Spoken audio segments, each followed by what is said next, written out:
It was 5 incredible days of hiking at Glacier National Park in Montana.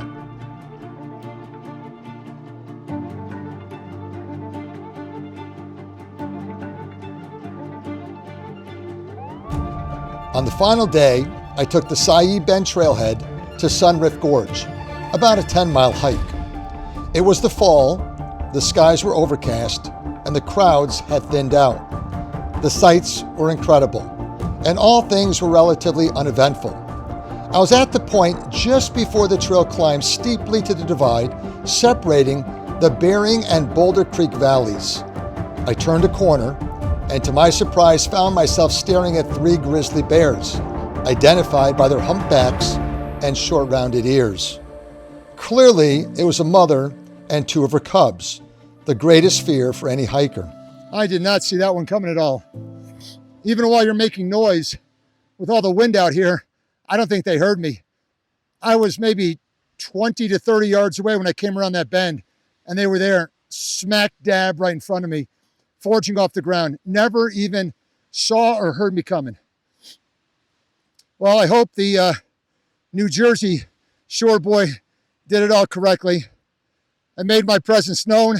The cubs were probably more curious than anything else. The mama looked up at me, was not aggressive in any way. I also know that the majority of grizzly attacks occur when the animal is surprised. Yet instinctively, the first thing I did was reach for my EPA-approved, newly purchased bear spray, which was always in my immediate reach. I removed the safety latch. Not only were the bears out of the range of my spray, but most importantly, there was no need to deploy the spray as they showed no signs of aggressiveness. Had the bear spray out with the safety off, prepared to use it, but didn't want to use it. Also was concerned with all this wind in using it. With the bear spray extended in one hand, I reached for my camera, which was also accessible, being an experienced YouTuber. I zoomed in significantly and began filming with my non-dominant hand to the best of my ability.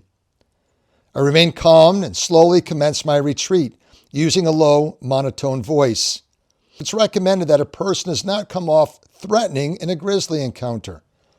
I knew from my preparation that running was the worst thing I could do. Faced the bears, spoke to them.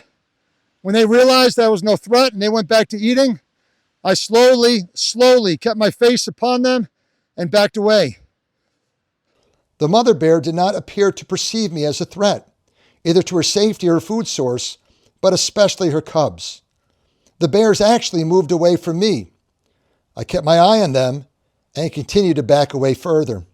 There were no clapping of jaws, no front paw swatting, no laid back ears, no swaying of the head, no snorting or any bluff charges. What do I believe I did incorrectly? Although I did slowly work my way into the safety zone, which is at least 100 yards away, I probably stayed too close for too long. Furthermore, I later learned that I occasionally stared at the bears directly when a peripheral line of sight is recommended. Lastly, hiking in groups is always the safest way to go in bear territory. I knew that, but yet I made this decision for a solo hike, knowing that I was on a popular trail and was currently making a lot of noise throughout my entire voyage. I believe it was the strong wind that also made it harder to alert the bears of my initial presence. When they refused to leave the trail, I got off the trail, took the long route away from the trail, and then with my app knew I'd eventually reconnect with the trail. And while grizzly bear attacks are very rare, they have been reported, tragically some ending in fatalities. I'm glad at this point to be beyond them. 5 days on the trail, hadn't seen any bears at all, didn't expect to see one. This one really caught me by surprise. Wasn't nervous at all. Adrenaline was flowing, but wasn't nervous. And you kind of don't want to see it, but yet I'm glad I had that experience. And it was a safe one for me and for those beautiful bears.